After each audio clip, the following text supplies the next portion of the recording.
एक बार की बात है, एक छोटी सी पहाड़ी बस्ती में दो दोस्त रहते थे, मनु और चिंटू। दोनों बचपन के मित्र थे। मनु शांत और समझदार, जबकि चिंटू हमेशा मस्ती में रहता था। गरीब थे दोनों, लेकिन सपने बड़े देखते थे। सपना था एक दिन अपने गांव को इतना समृद्ध बनाना कि कोई भी भूखा ना सोए। एक दिन वे जंगल में लकड़ियां काटने गए।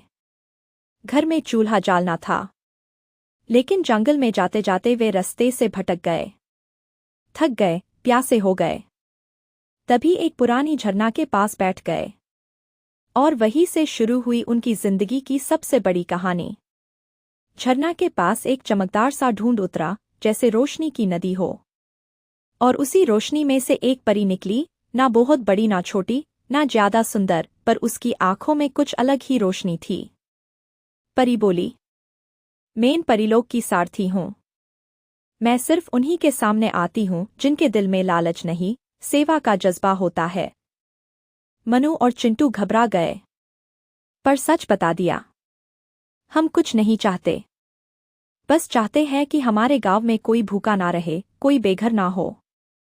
परी मुस्कुराए और बोली, तो तुम दोनों मेरे खजाने के हकदार हो।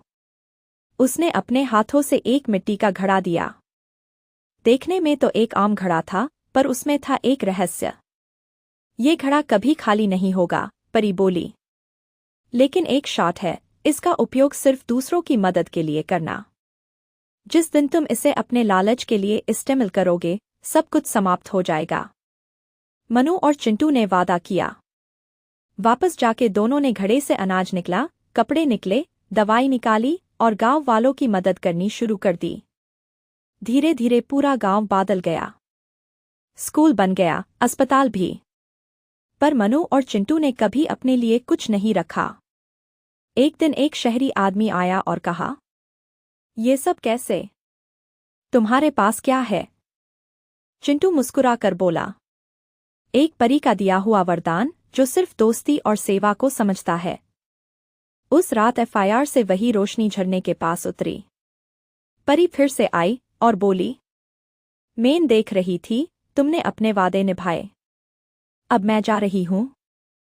ऐसे ही और परियों की कहानियाँ सुननी है तो आज चैनल को सब्सक्राइब कीजिए और कहानियाँ सुनिए।